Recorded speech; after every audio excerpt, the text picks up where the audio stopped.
Alléluia, alléluia. Je suis heureux de vous retrouver pour notre nouvelle émission du culte du dimanche qui a pour thème les 10 lépreux. Ce culte du dimanche est un culte bien costaud parce que là où le Seigneur va nous envoyer aujourd'hui, c'est très important pour notre foi. C'est très important surtout à comprendre ce que le Seigneur attend de nous. Parce que le Seigneur, ce qu'il va nous donner aujourd'hui, c'est la chose suivante. Il faut que l'on puisse comprendre. Que l'on puisse comprendre qu'il faut aimer Dieu pour ce qu'il est et non l'aimer pour ce qu'il peut nous apporter. Est-ce que tu comprends? Aimer Dieu pour ce qu'il est. Amen. Aimer Dieu pour ce qu'il est et non l'aimer pour ce qu'il peut nous apporter. Amen. Et nous allons voir cela dans un verset qui concerne les 10 lépreux. J'aime bien une petite vidéo d'un jeune enfant je me suis dit que lui, il a tout compris. Il a dit la chose suivante, je le dis à ma manière, Dieu ne t'a pas libéré du péché pour que tu sois libre de péché. Est-ce que tu comprends? Dieu ne t'a pas libéré du péché pour que tu sois libre de péché. C'est un jeune homme qui a fait une courte vidéo, juste de 10 secondes, ou de 5 secondes même, mais mon Dieu, il a dit en 5 secondes des choses très importantes. Je pensais qu'il y aurait eu beaucoup plus de personnes qui auraient aimé ce qu'il a dit, mais nous sommes dans un pays ici francophone, et surtout la francophonie n'aime pas entendre cela. Dieu ne t'a pas libéré du péché pour que toi tu continues pour que toi tu penses que tu es toujours libre de péché. Parce qu'il y a beaucoup de personnes, comme je l'ai déjà dit ici en France, qui pensent que elles ont été libérées du péché. Maintenant, peu importe ce qu'elles vont faire, peu importe ce qu'elles vont produire dans le péché encore, elles seront sauvées. C'est un mensonge. C'est un pur mensonge. C'est une pure tromperie. Faites très attention. Parce qu'il y a des agents de Satan qui sont sur les réseaux sociaux. Et depuis que les réseaux sociaux, depuis le Covid, beaucoup de personnes se sont découverts, je vais prêcher, je vais faire ci, je vais faire ça. Faites attention, et je veux encore dire une chose, vous qui prêchez en ligne, qui n'avez aucun appel, vous avez un poids lourd sur votre dos. Si vous n'avez pas l'appel, vous n'avez pas l'onction pour supporter ce poids. Et à chaque fois que vous êtes en train de dire des choses, vous serez jugé par rapport à ce que vous avez dit. Comprenez, c'est la chose suivante. Je n'essaie pas de vous dégoûter, je n'essaie pas de vous dérouter, je vous dis simplement, ne prêchez pas. Si vous n'avez aucun appel pour prêcher, ne vous lancez pas dans les prédications. Parce que vous allez emmener des gens à commettre des erreurs dans le domaine spirituel et dans leur domaine terrestre. Déjà, dans le domaine spirituel, c'est lié au domaine terrestre. Vous allez emmener les gens à commettre des erreurs. Et en commettant, et en menant des gens à commettre des erreurs, vous allez faire la chose suivante, vous allez être responsable de leur sang. C'est pas simplement de dire, comme certains aujourd'hui peuvent dire, moi je suis pas responsable d'eux. Dès que tu as parlé, tu es responsable de quelqu'un. C'est-à-dire quoi? Tu lui dis la vérité. Mais la vérité qui vient de Christ. Et Dieu te donne l'onction pour supporter la charge du ministère. Ça veut dire quoi? Ça veut dire tout simplement, ce n'est pas une charge lourde que tu sens que ça porte sur ton poids. Non. Parce que le Saint-Esprit te donne la force surhumaine de pouvoir supporter cette charge. Est-ce que tu comprends? C'est pas la charge de payer un local. C'est pas la charge de cela. Non. Il y a des milliers, etc. Tu peux continuer encore comme ça, qui me suivent aux États-Unis, qui me suivent en France, dans le domaine francophone, qui me suivent en Afrique francophone ou en Afrique anglophone, qui me suivent partout, même en Russie, partout. Donc, je dois te donner la vérité. À vous qui faites des vidéos TikTok, faites très attention. Parce que vous êtes responsable du sang des gens à qui vous parlez.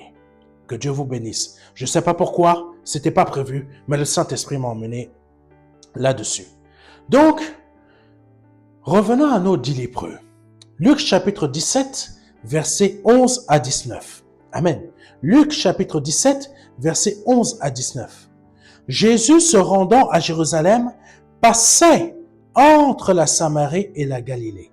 Jésus se rendant à Jérusalem, passait entre la Samarie et la Galilée. Comme il entrait encore, amen. Comme il entrait, pardonnez-moi, dans un village, 10 lépreux vinrent en sa rencontre. Comme il entrait dans un village, 10 lépreux vinrent à sa rencontre, se tenant à distance. Amen. Se tenant à distance. Pourquoi ils se tenaient à distance? C'est très simple. Parce que les lépreux n'avaient pas le droit d'approcher des personnes saines. Je parle des personnes qui n'avaient pas cette maladie. Cette maladie-là, c'était la maladie du siècle, la lèpre. Beaucoup de personnes sont encore lépreux, mais beaucoup ne savent pas que cette maladie est une maladie divine. Ah, c'est ça. Beaucoup ne le savent pas. Même ici en France, même les médecins sont là en train de dire telle maladie, la lèpre existe depuis tant d'années. Mais ils ne savent pas que cette maladie-là, la lèpre, a été envoyée par Dieu, la première fois qu'elle est apparue, c'est dans l'Ancien Testament à cause de la désobéissance. De la désobéissance des enfants d'Israël. Est-ce que tu m'écoutes? Cette lèpre, la maladie de la lèpre, telle qu'on la connaît encore aujourd'hui, quand elle touche quelqu'un, ça te bouffe le corps, ça te bouffe, tu n'as plus rien. Ça te bouffe les doigts, ça te bouffe tout. C'est une maladie divine. Et malheureusement, même comme je te l'ai dit, les médecins, les scientifiques ici en France ne savent pas que cette maladie est une maladie divine, est une maladie qui a frappé pour la première fois, mais dans l'Ancien Testament, mais dans le peuple d'Israël. Et cette maladie même se propageait même, quand elle a commencé, elle se propageait même dans les maisons. Ça va très loin. Ça veut dire que même quand la maison était touchée par la lèpre, il fallait plusieurs jours pour que la maison soit purifiée. Est-ce que tu comprends? Ça veut dire quoi? Ça nous parle d'une maladie spirituelle qui existe dans nos assemblées ici en France, mais que personne ne s'en doute, la lèpre spirituelle aussi. Beaucoup, dans nos assemblées ici en France, sont atteints de cette lèpre spirituelle. Là, on parle de la maison la maison telle qu'elle est, la maison, le corps. À l'intérieur de ta maison, tu as une lèpre spirituelle qui a envahi l'intérieur de ta maison, de la maison spirituelle que tu es pour Dieu. Sauf que Dieu ne peut pas y habiter dedans et que quand tu vas à l'assemblée, tu pries, mais comme tu es dans le domaine de la lèpre spirituelle qui est quoi? Qui est en fait, pourquoi cette lèpre frappait les maisons? Parce que tout simplement, il y avait quoi? Un objet interdit que le peuple d'Israël avait ramené et caché dans la maison. Ça nous parle de quoi? Vous pouvez voir ça dans tout l'Ancien Testament. Ça nous parle de quoi? Ça nous parle tout simplement que aujourd'hui, au temps d'aujourd'hui, vous pouvez paraître devant l'assemblée, je suis béni, mais l'intérieur de ta maison est atteinte d'une lèpre spirituelle. Qui est quoi? Tu as chez toi, je parle de ta maison spirituelle. Parce que beaucoup vont transformer les choses. Je parle de ta maison spirituelle. Beaucoup, vous avez à l'intérieur de votre maison spirituelle, donc dans ton cœur, tu as des pensées. Ces pensées-là sont quoi? Sont la matérialisation d'une autre divinité que l'on appelle idolâtrie. Et cette idolâtrie est quoi? C'est tes besoins matériels. C'est que tu viens à la maison de Dieu, même quand tu es chez toi, que tu habites dans ta propre maison. En fait, ce qui se passe, c'est que tu es tout le temps en train de prier pour avoir du matériel. Tu es tout le temps en train de prier pour sortir de tes problèmes. Tu es tout le temps en train de prier. Il n'y a rien de mal, hein? Mais le problème, c'est ça le problème. C'est que tu ne te rends pas compte que tu es en train de passer du temps pour les choses terrestres, qui est une idolâtrie aux yeux de Dieu. C'est marqué dans la parole de Dieu.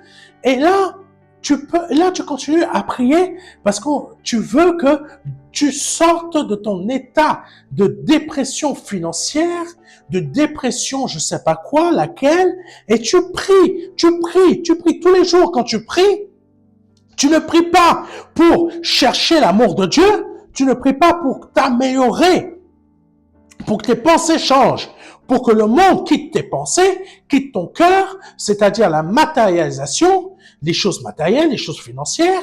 Dieu sait que tu passes par des problèmes financiers. Dieu sait que tu passes par des problèmes de santé. Dieu sait que tu passes par ci, que tu passes par ça. Mais ce qu'il a besoin que tu fasses, c'est que tu recherches son royaume et sa justice. Pas que tu recherches les mêmes choses que les gens du monde. C'est marqué dans Matthieu. Et dans Matthieu, le Seigneur, il a dit la chose suivante. Ne soyez pas comme les gens du monde qui ne font que courir après le matériel, courir après le besoin de manger, qu'il te faut, ce qu'il faut, c'est-à-dire l'argent pour pouvoir payer le manger. Mais tous les jours, tu es en train de prier là-dessus. Tous les jours, tu es en train de prier là-dessus. Et ce qui t'enfonce encore plus, c'est que tu vas donner la dîme pour pouvoir pour que Dieu puisse financer les 90% de ce qui reste sur ton compte en banque. Tu te rends pas compte qu'il y a un truc qui ne va pas? Tu ne te rends pas compte qu'il y a un truc qui ne va pas? En fait, en agissant ainsi, tu es en train de cacher sous ton lit, exactement comme ça s'est passé dans l'Ancienne Alliance, une idolâtrie, et que quand tu vas à l'église, tu pries Dieu, tu donnes l'argent pour que Dieu bénisse ces 90%. Mais dans le reste de ton temps, qu'est-ce que tu fais? Tu es en désordre dans ta vie parce que tu n'es pas en obéissance. Tu n'es pas en obéissance. C'est pas parce que tu donnes de la dîme que tu es béni. Il y a beaucoup, je vais te dire la chose suivante, beaucoup de ceux qui sont morts dans le peuple d'Israël donnaient leur dîme. Pourquoi ils n'ont pas été sauvés? Réponds. Pourquoi ils n'ont pas été sauvés quand il y a eu des guerres? Pourquoi ils n'ont pas été sauvés quand il y a eu des famines? Pourquoi ils n'ont pas été sauvés quand il y a eu ci, quand il y a eu ça? Pourquoi ils n'ont pas été sauvés? Est-ce que tu peux répondre à ça? Ce n'est pas la dîme qui fait l'obéissance. C'est ce qu'il y a dans ton cœur qui va te rendre obéissant. Amen. Et c'est cette chose, cette façon que l'on marche aujourd'hui, dans notre époque d'aujourd'hui, dans nos assemblées d'aujourd'hui, qui crée quoi? La lèpre spirituelle, mais cette fois-ci dans notre domaine. La lèpre spirituelle dans notre maison spirituelle que nous sommes pour l'Esprit de Dieu. Et là, l'Esprit de Dieu ne peut pas résider en nous, et c'est pour cela que nous sommes constamment livrés à notre sort. Amen. Qu'est-ce que ça veut dire être livré à notre sort? Ça veut dire tout simplement tu vas être livré à tes pensées. Tu vas penser constamment comment je vais me sortir de telle situation. Comment je vais me sortir de telle situation. Tu vas prendre, tous les jours tu vas voir les petites monnaies que tu as dans tes mains. Tu vas être là en train de compter.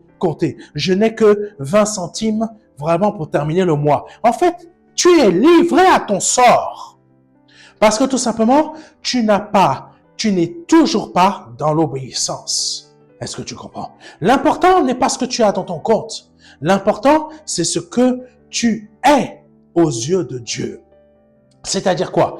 Est-ce que tu es une maison saine, sainte, qui est en train de prospérer spirituellement, pas en train d'être prospérer matériellement? Est-ce que tu comprends ce que je veux dire? Donc aujourd'hui, c'est ça que le Seigneur veut te faire comprendre, que tu ne sois plus une maison spirituelle où la lèpre s'est développée. Parce que à l'intérieur de toi, il y a une idolâtrie qui est dans tes pensées. C'est quoi? Matérialisation, finance, etc. Et comme je te l'ai dit, ne donne pas la dîme pour que 90% de ta vie soit bénie, parce que ça ne sert à rien. C'est pas pour ça. Amen, qu'il faut donner la dîme. Si tu veux donner la dîme, sois libre de la donner. Amen. Sois libre de la donner dans le sens où je veux bénir, je veux remercier le Seigneur. Et on ne peut pas bénir Dieu. Est-ce que tu comprends? Et il nous est impossible. Parce que quand on va dire, viens bénir Dieu, viens bénir Dieu, viens bénir Dieu, tu ne peux pas bénir Dieu. Tu es un homme pécheur. Tu es une femme pécheresse. Dis-moi comment toi, qui as été créé par Dieu, tu peux bénir Dieu. Tu es dans la capacité de bénir Dieu. C'est pour cela que le Seigneur a dit à David, quelle maison tu peux me créer? Quelle maison tu peux me donner? C'est moi qui ai créé tout ça. Quelle maison tu vas me donner?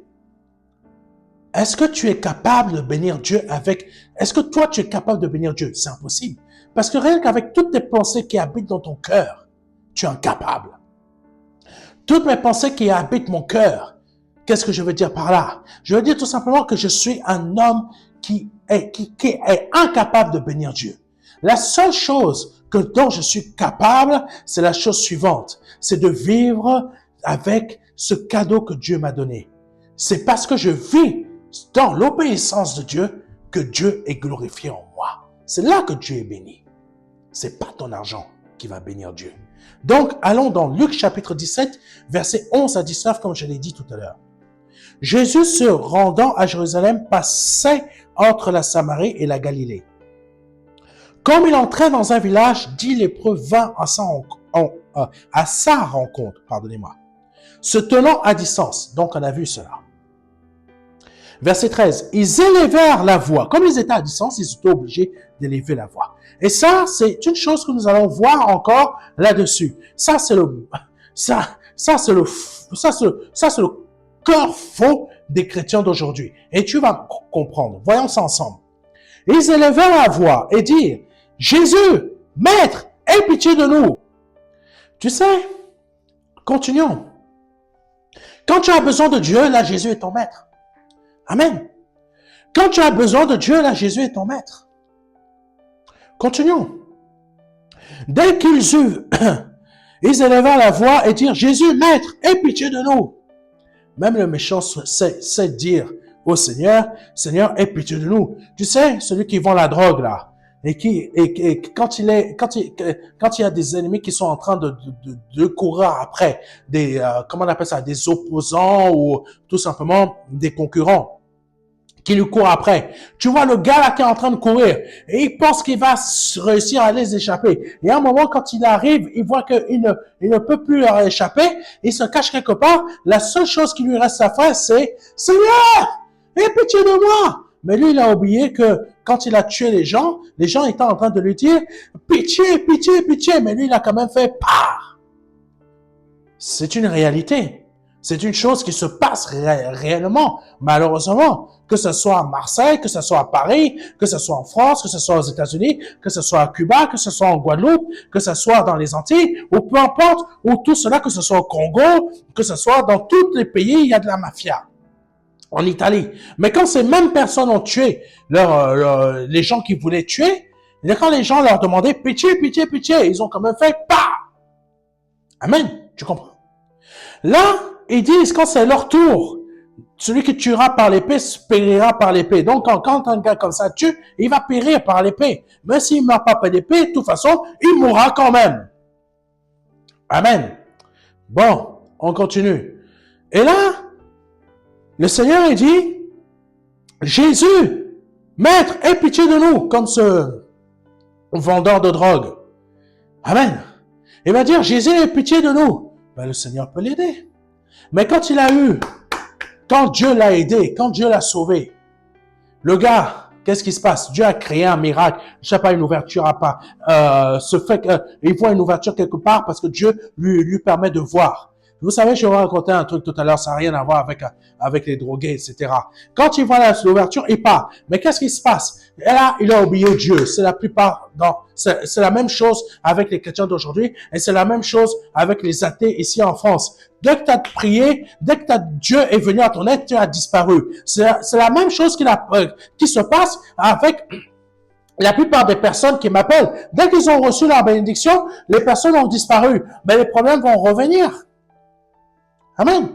Les problèmes vont revenir. Petit aparté, le Saint-Esprit me met ça à l'esprit. Petite parenthèse. Vous savez, j'ai vu une petite vidéo d'un jeune enfant. Ah, vraiment, Dieu aime le cœur des enfants parce que le cœur des enfants est vrai. Il n'est pas faux. Tu peux, même si tu dis à l'enfant, c'est vrai, je t'ai promis les bonbons là, mais je te donnerai le jour suivant. L'enfant va continuer à t'aimer. Est-ce que tu comprends? Toi qui es l'adulte, dès que Dieu ne t'a pas donné ta bénédiction, ta petite Porsche Cayenne, là, tu vas commencer à quitter le Seigneur, tu ne viens plus à l'église, tu ne parles plus au pasteur, tu ne parles plus à tel frère, tandis que le même enfant, là, il sera toujours heureux d'aimer Dieu.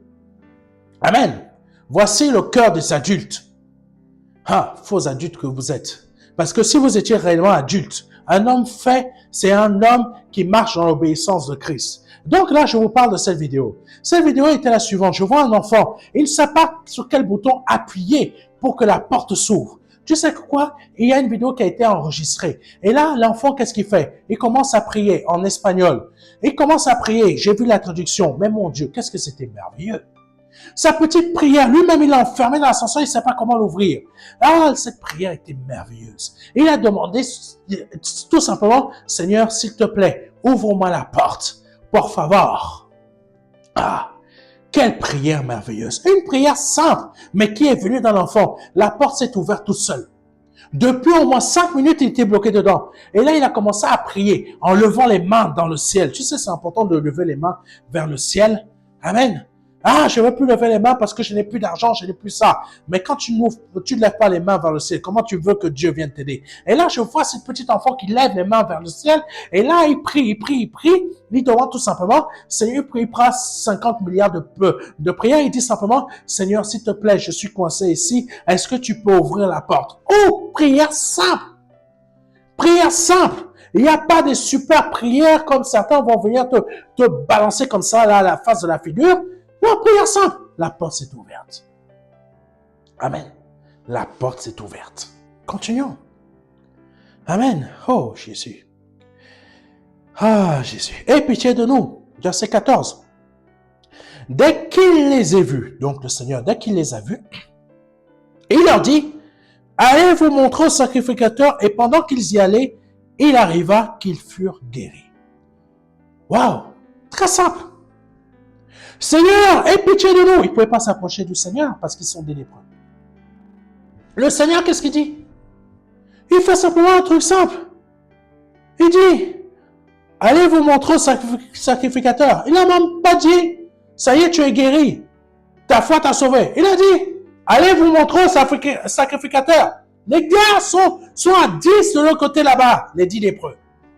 Ils disent, Seigneur, aie pitié de nous. Allez vous montrer au sacrificateur. Aussi simple que ça. Aussi simple que ça. Aussi simple que ça. Est-ce qu'il y a eu une bénédiction financière pour dire merci Seigneur? Est-ce que ces gens ont payé pour être guéris? Est-ce que ces gens ont apporté de l'argent? Est-ce que ces personnes-là ont apporté une voiture à Jésus? Un chariot, je ne sais pas quoi. Est-ce qu'ils lui ont donné de nouvelles sandales? Non. On va continuer. Le Seigneur a simplement dit, allez vous montrer au sacrificateur. Amen. Allez vous montrer au sacrificateur. Et pendant qu'ils y allaient, il arriva qu'ils furent guéris. L'un d'eux, se voyant guéri, revint sur ses pas, glorifiant Dieu à haute voix. Amen. Continuons. Verset 16. Cette fois-ci, il s'est approché de Jésus parce qu'il n'était plus lépreux. Il tomba sur sa face aux pieds de Jésus et lui rendit grâce. Voilà comment on bénit Dieu. L'obéissance. Il est revenu sur ses pas. Il est venu dire à Jésus, merci. Je rends grâce à Dieu. Voilà comment on bénit Dieu. Voilà comment on bénit Dieu. On ne bénit pas Dieu en donnant sa dîme. Voici, Seigneur, je te donne 10% de ma dîme. On dirait de quoi ça? Tu viens payer une bénédiction, quoi. C'est quoi ça? Donc, c'est comme si toi, tu viens avec ta dîme, tu donnes 10% pour que Dieu vienne bénir les 90% et il multiplie les 90% fois 2. Et après, tu dis, ah, Jésus m'a béni, Jésus m'a béni. Tu ne crois pas qu'il y a quelque chose de faux dedans, dans ta foi? Cet homme n'a pas apporté quoi que ce soit. Il est revenu sur ses pas. Et il est revenu sur ses pas, tomba sur sa face aux pieds de Jésus et lui rendit grâce. Ça, elle lui rendit grâce. Grâce d'avoir été béni. Grâce d'avoir été délivré. Grâce d'avoir été guéri, comme je te l'ai dit. Et là, la parole de Dieu dit la chose suivante, c'était un Samaritain.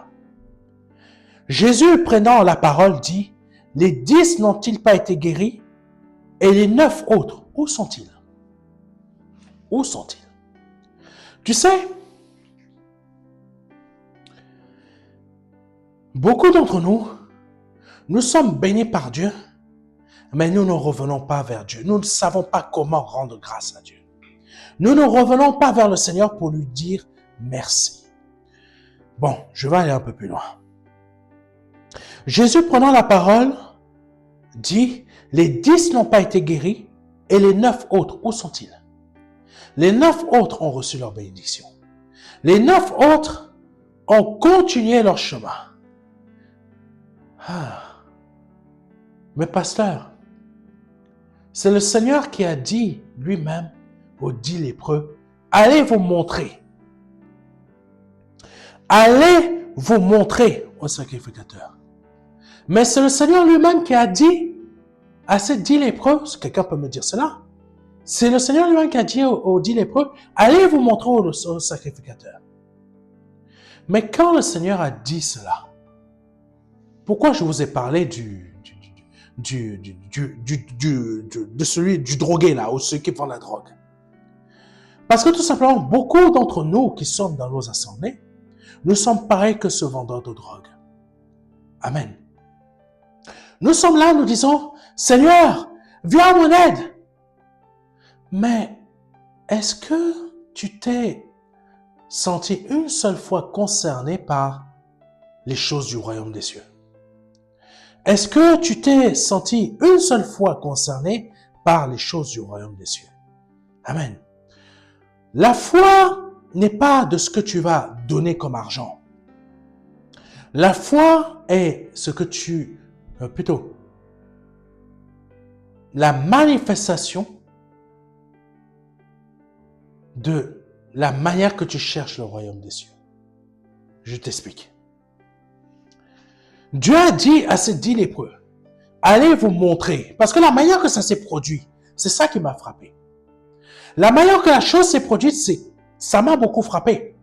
Tu vois les 10 lépreux de loin et disent au Seigneur, Seigneur, aie pitié de nous. Jésus, il dit tout simplement, allez vous montrer au sacrificateur. Il a envoyé la parole comme ça. Allez vous montrer au sacrificateur. Mais la parole, elle a agi parce que lui, il sait. Allez vous montrer au sacrificateur. Normalement, ça devrait être comme ça dans notre vie aujourd'hui. Quelqu'un vient me voir. Je lui dis, bah, allez, repars, tu es guéri.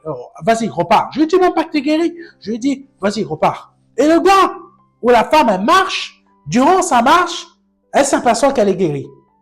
Mais elle va se dire, mais c'est bizarre comment le pasteur là m'a envoyé balader. Il me dit, vas-y, pars. C'est exactement ça que le Seigneur il a fait. Mais pourquoi le Seigneur a fait ça? Parce qu'il savait très bien qui étaient ces personnes dans le cœur. La lèpre était à la fois extérieure, mais aussi à la fois à l'intérieur, spirituel. Il savait très bien que ces personnes, sur ces 10 lépreux, il y en avait 9 qui étaient faux. Est-ce que tu comprends ce que je veux dire?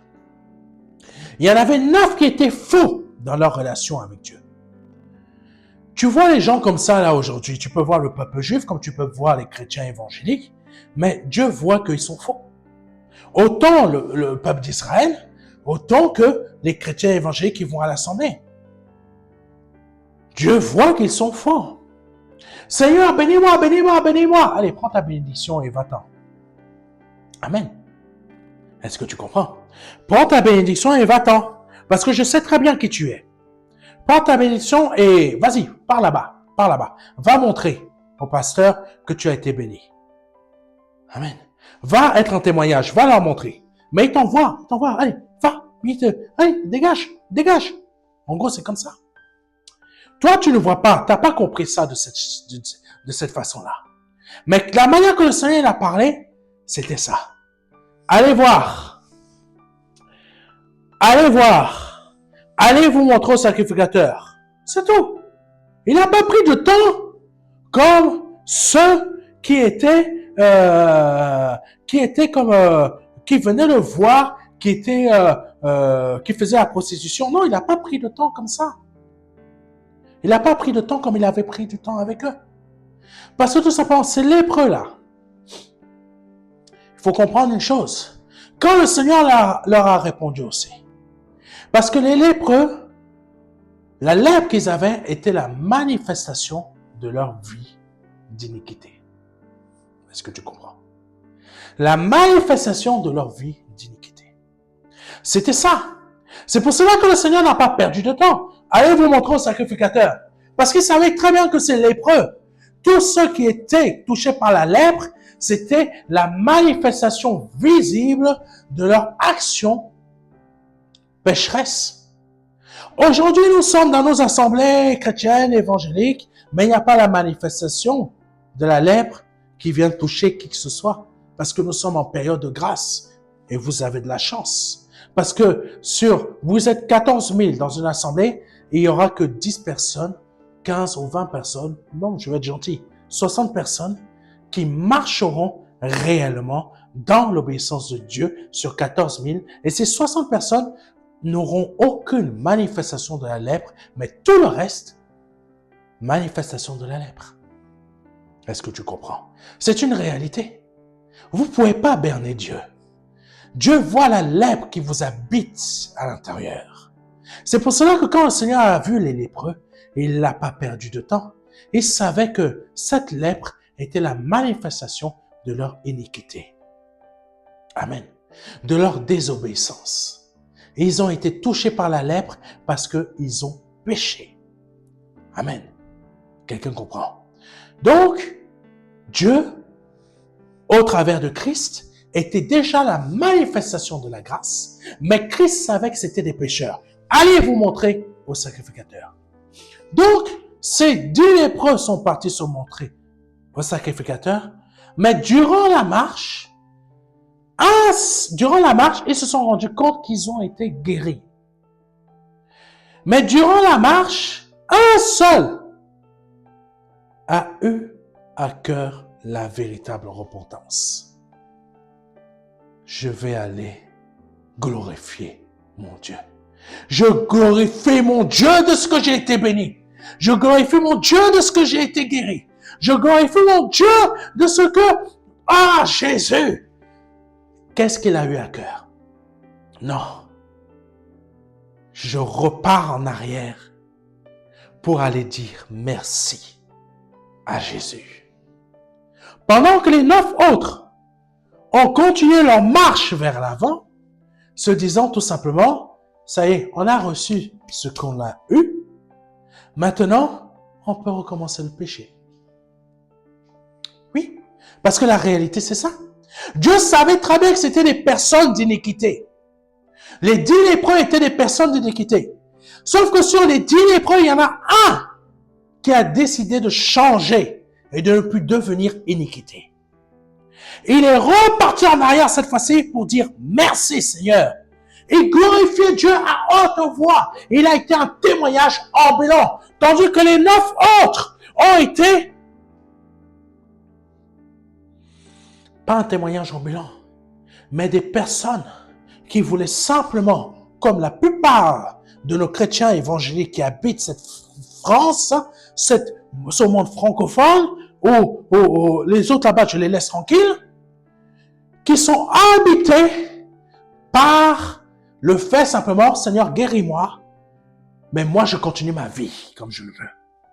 Moi je continue à pécher. Je continue à penser comme je le veux. Mais laisse-moi tranquille avec ton obéissance. Comme moi j'ai simplement besoin, je viens, je t'apporte la dîme. Et tu te tais. Tu ne dis rien. C'est ça exactement ce que beaucoup pensent dans nos assemblées. Vos pasteurs ne vous diront pas cela parce que tout simplement, ils veulent avoir vos dîmes. Parce qu'ils ont besoin d'argent. Amen.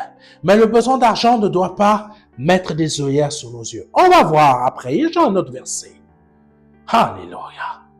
Donc, les 9 ont reçu leur bénédiction, ils ont continué leur chemin. Parce que tout simplement, ils voulaient simplement être guéris. Ils ne voulaient pas suivre Jésus. Ils voulaient simplement être guéris. Ils ne voulaient pas être à la suite de Christ. Toi, la seule chose que tu veux, c'est simplement, je veux accéder au ciel. Je veux être sauvé. Je veux échapper au péché. Mais Seigneur, ne me demande plus à moi de ne plus pécher. Parce que moi, j'aime bien mes petites sorties nocturnes. J'aime bien que ma petite langue là, elle continue à critiquer. J'aime bien là, regarder mes petites affaires là. J'aime bien m'occuper de mon petit, tout ce que je fais à mon travail là-bas. Même si c'est pas catholique, laisse-moi tranquille. Mais quand je viens le dimanche là, je t'apporte la dîme. Mais quand je viens le dimanche là, je me donne à 100%. Les meilleurs danseurs dans l'église, les meilleurs qui chantent à la chorale, mais c'est les mêmes qui sont en train de pécher au moins 50 fois dans la semaine. Tu les vois transpirer. C'est les mêmes là qui pêchent 50 fois dans la semaine.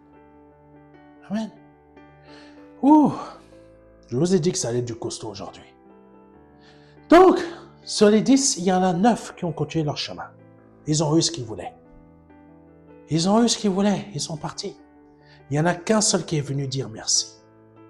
Merci. Et à haute voix. Qui a été un témoignage ambulant pour la gloire de Dieu. C'est ça, bénir Dieu. C'est ça, bénir Dieu. Être un témoignage ambulant, c'est ça, bénir Dieu. Il est venu rendre grâce à Dieu. C'est ça, être un témoignage ambulant. C'est ça, être béni. C'est ça qui veut dire bénir Dieu. On ne peut pas bénir Dieu de nous-mêmes. Amen. Continuons. C'est pour ça que beaucoup d'entre nous, on n'arrive pas à percer. Percer. Pas les nuits des percées là, hein. Laissez-moi tranquille avec ces histoires bidons là. Percer, quand je dis percer, percer dans le domaine spirituel.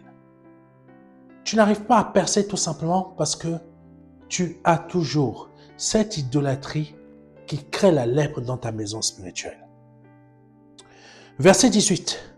Ne s'est-il trouvé que 7 étrangers pour revenir et donner gloire à Dieu?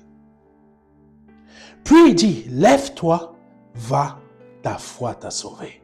C'est là qu'il a envoyé la phrase. Il ne l'a pas dite, cette phrase, quand les 10 lépreux étaient en train de lui dire de loin, « Seigneur, pitié de nous !» Rappelle-toi, il a dit, « Allez vous montrer au sacrificateur. » Parce qu'il connaissait leur cœur, comme je te l'ai dit. Le seul qui est revenu a été un témoignage ambulant tout le long de son chemin quand il a décidé de faire machine arrière. J'ai été béni, je suis guéri, je ne suis plus lépreux. Là, il a décidé en lui-même, il s'est produit quelque chose dans son esprit, dans ses pensées, je ne serai plus une personne d'iniquité. Tandis que les 9 autres, ce n'est pas parce qu'ils ont été guéris que l'iniquité a quitté leur cœur. L'iniquité habitait toujours leur cœur. Dieu seul sait comment ils ont terminé. Mais le 10e là, le dixième, qui est parti en criant « Gloire à Dieu !» en glorifiant Dieu à haute voix. Verset 16, il s'est mis à genoux aux pieds du Seigneur en rendant grâce à Dieu. Là, le Seigneur, c'est là qu'il a donné sa phrase. Alléluia. Puis il lui dit, lève-toi, va, ta foi t'a sauvé. Waouh! Waouh! Ta foi t'a sauvé. C'est très fort cette phrase. Ta foi t'a sauvé. Ça veut dire quoi? Il a été guéri de la lèpre. Mais l'iniquité a quitté son cœur. Tandis que les 9 autres, ils ont été guéris. Mais l'iniquité n'a pas quitté leur cœur. Leur foi ne les a pas sauvés. Ta foi t'a sauvé. Ça veut dire quoi? Ta foi t'a sauvé dans le sens où... Ah, Jésus. Et il a fait marche en arrière pour revenir à Christ. Ta foi t'a sauvé. Beaucoup d'entre nous dans nos églises évangéliques,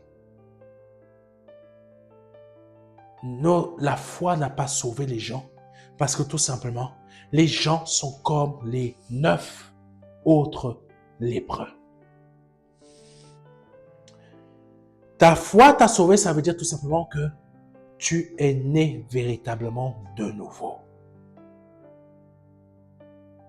Ta foi t'a sauvé, ça veut dire que tu as été véritablement lavé. Tu as véritablement été purifié. Est-ce que tu comprends? Les 9 autres, leur foi ne les ont pas sauvés. C'est au 10e que Jésus-Christ a dit cela. C'est pas aux 9 autres. Les 9 autres ont continué avec leur iniquité. Les 9 autres représentent beaucoup d'entre nos frères et sœurs qui sont dans nos assemblées, qui sont chez eux, mais qui sont toujours dans l'iniquité. C'est pas une bénédiction qui montre que tu es sauvé. C'est ta foi, dans le sens où ta foi t'a emmené à être une personne qui change sa capacité de réfléchir, qui change en profondeur ses pensées, qui change la personnalité qu'elle était, qu'elle n'est plus, qui change ce qu'elle était avant, mais qui n'est plus maintenant. C'est ça la foi. C'est ça la matérialisation de la foi. C'est pas d'avoir le dernier, bon, vous connaissez déjà ma petite pochette, mon téléphone n'est pas là. C'est pas la capacité d'avoir un iPhone. J'ai matérialisé ma foi. Ta foi, c'est pas ça. Va, ta foi t'a sauvé. La foi n'était pas du fait que les 10 lépreux ont été guéris. La foi a été que l'iniquité qui habitait le cœur du 10e lépreux n'y était plus. C'est pour cela que le Seigneur a dit, lève-toi, va, ta foi t'a sauvé.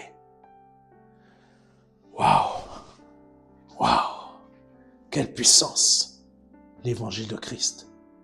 Quelle puissance. Beaucoup on s'en doute pas, beaucoup on ne comprend pas l'évangile de Christ.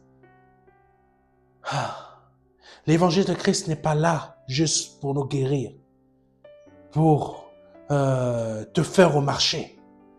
L'évangile de Christ est là pour chasser les scandales et l'iniquité qui se trouvent en toi. Et c'est là que l'évangile de Christ dit, lève-toi, va, ta foi t'a sauvé. Et c'est là que nous arrivons à Matthieu chapitre 13, versets 47 à 50. Je répète, Matthieu chapitre 13, versets 47 à 50, qui dit ceci. Le royaume des cieux est encore semblable à un filet jeté dans la mer et ramassant des poissons de toute espèce. De toute espèce, peu importe. Tu es rentré tu es rentré dans le filet à cause de l'évangile. De toute espèce, peu importe qui tu es, de toute espèce, tu es dans les filets. L'évangile t'a fait rentrer dans les filets. Verset 48. Quand il est rempli, les pêcheurs le tirent et après s'être assis sur le rivage, ils mettent dans des vases ce qui est bon et ils jettent ce qui est mauvais. Ouh!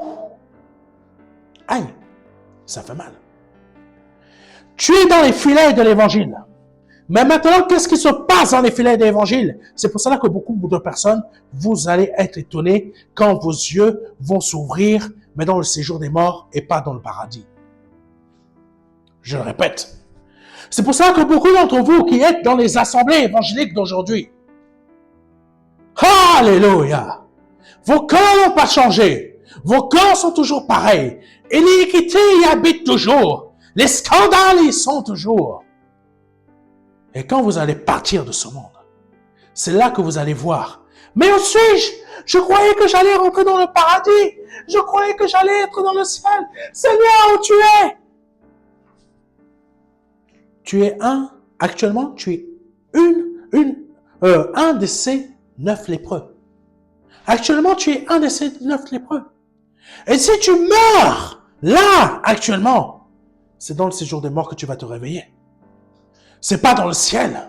Je sais que je dérange beaucoup de Français aujourd'hui. Et comme à chaque fois, quand je prêche là-dessus, bizarrement, il y a quelqu'un qui va venir voir un de nos, pardonnez-moi, qui va venir voir une de nos vidéos, une de nos émissions, et qui va aller faire une émission, je sais pas, TikTok par là, Facebook par là, comme il n'ose pas mettre mon nom dessus, qui est un pasteur Serge qui a dit ça, mais ça, c'est ça. Ouf.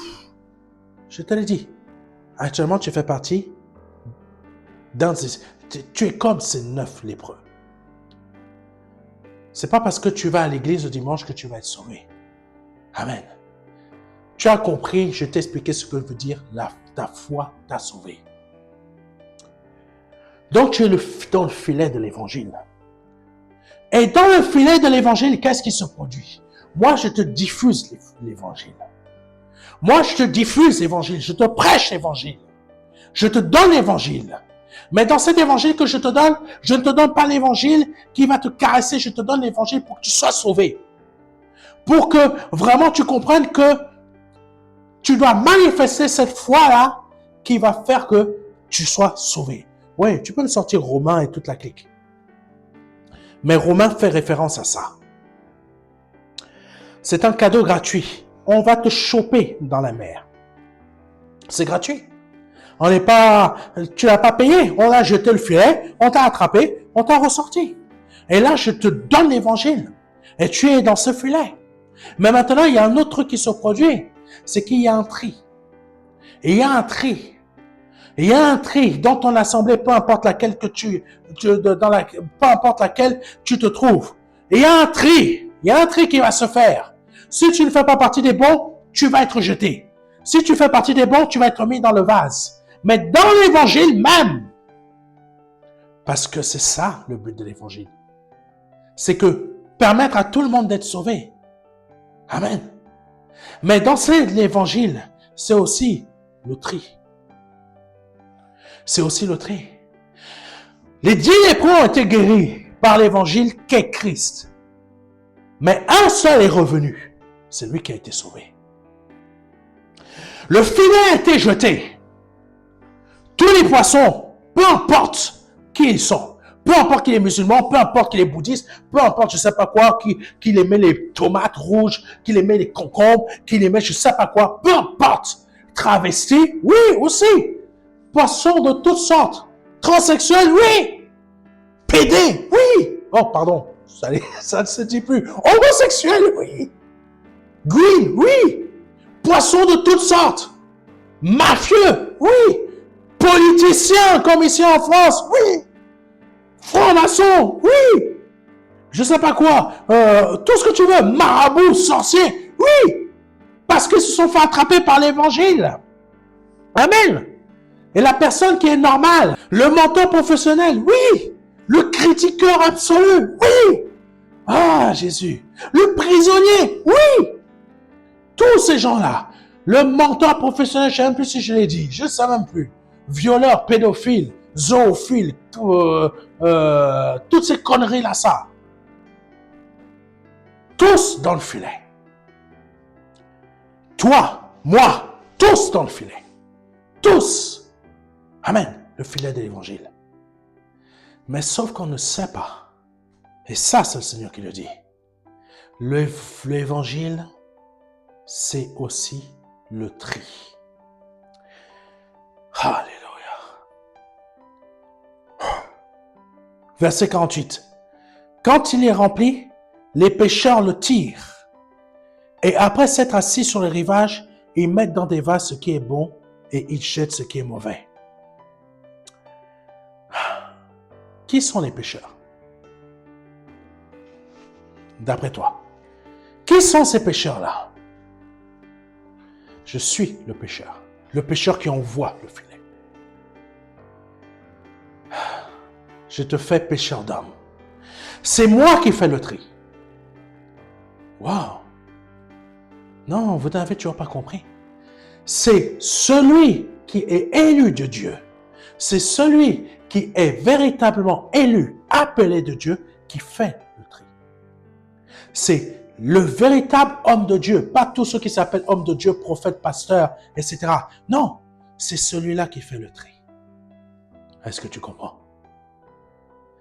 C'est le pasteur, c'est celui qui est appelé, pasteur, prophète, etc. Peu importe, qui prêche l'évangile. C'est celui-là même qui fait le tri. Donc, quand je suis en train de te prêcher l'évangile, en même temps, je suis déjà en train de faire le tri. C'est fort. Tu ne t'y attendais pas. Sur cette terre, en même temps que je prêche l'évangile, en même temps, je fais déjà le tri. De ce qui est considéré, plutôt, des poissons bons et des poissons qui sont mauvais. C'est la parole qui le dit. C'est la parole qui dit que c'est moi qui fais le tri. Donc ne t'attends pas à ce que je vienne te caresser le mou, te caresser le dos, parce que tout simplement, tu donnes des dîmes. Non, je m'en fous de tes dîmes. Je m'en préoccupe pas. Ta dîme, c'est pour toi, pour dire merci à Dieu. C'est pas pour moi. Moi, je suis là pour un seul travail. Je suis un pêcheur d'hommes qui envoie le filet. Peu importe le poisson qui rentre dedans, peu importe les poissons qui rentrent dedans, je tire le filet, je vais m'asseoir et je commence à faire le tri. Et je fais le tri comment? Par les paroles que je t'envoie. Et par ces paroles, le Saint-Esprit est déjà en train de voir si tu es un bon ou un mauvais poisson. Et qu'est-ce qui se produit après? Quand j'ai fait le tri, ah oui, c'est la réalité. Je vais choquer beaucoup d'entre vous. Verset 49. Et il en sera de même à la fin du monde. Les anges viendront séparer les méchants d'avec les justes, et ils les jetteront dans la fournaise ardente. Et il en sera de même à la fin du monde. Ça veut dire que là, en tant que prédicateur de l'évangile, en tant que élu de Dieu, en tant que roi de Dieu, je te donne la parole, pas moi-même, mais le Saint-Esprit au travers de moi. Cette parole te chope afin que tu rentres en Christ, mais cette parole a une autre action, c'est qu'elle fait le tri au travers de moi. Mais à la fin du monde, comme le Seigneur le dit dans le verset 49, et il en sera de même à la fin du monde. Cette fois-ci, ça va être les anges qui vont venir, cette fois-ci, comme il y a un tri qui a déjà été fait au travers d'un homme de Dieu comme moi, je ne suis pas le seul, heureusement, ça me donnerait beaucoup trop de boulot avec vous tous là. Les anges viendront séparer les méchants parce qu'ils sont déjà. Qui sont les méchants et qui sont les justes? Les bons sont les justes. Ah, Jésus. Les méchants, ils vont les prendre et faire quoi? Ils les jetteront dans la fournaise ardente, où il y aura des pleurs et des grincements dedans. En fait, vous ne vous rendez pas compte, mais l'évangile chope déjà tout le monde dans le filet à cause de l'évangile que je prêche. Amen. Et dans cet évangile que je prêche, je fais le tri. C'est pour ça que j'ai dit aux jeunes qui sont en train de faire les TikTokers là ou les machins là, vous avez une très grande responsabilité en prêchant la parole. Je vous l'ai dit, c'est une très grande responsabilité. C'est une très grande responsabilité. Je connais des pasteurs qui ont envoyé des gens dans le péché encore, par leurs propres paroles. On est là pour faire le tri. L'évangile, je suis là pour faire le tri. Je suis là pour envoyer le filet, mais je suis là aussi pour le tirer, mais je suis là aussi pour faire le tri. Amen. Que Dieu vous bénisse. C'était le message que le Seigneur a mis à mon cœur de vous partager aujourd'hui. Si aujourd'hui tu veux te donner au Seigneur et te repentir, je t'invite à répéter après moi. Seigneur, je te demande pardon pour tous mes péchés. Je te demande pardon pour ce que j'ai pu dire, pour ce que j'ai pu faire, ou pour ce que j'ai pu, pour ce que j'ai même pu penser. Je me repens de tout cela. Je te demande pardon. Je reconnais que tu es Dieu, que tu es le Fils de Dieu vivant, que tu es mort à la croix pour moi, que tu as versé ton sang à la croix pour moi. Seigneur, je te demande réellement pardon. Pardon. Je me repens de mes péchés que je t'ai confessés. Et je reconnais que par ton sang, je suis lavé. Par ton action, je suis délivré. Par le nom de Jésus-Christ. Si tu viens de répéter cela avec foi après moi, tu viens de passer de la mort à la vie. Je t'invite à nous envoyer rapidement un mail à contact@ministère-de-la-réconciliation.fr. Et n'oublie pas notre conférence du 8 mai 2025 à Évry-Courcouronne. Toutes les informations ont été diffusées lors de cette émission. Que Dieu te bénisse, c'était le pasteur Serge Morin.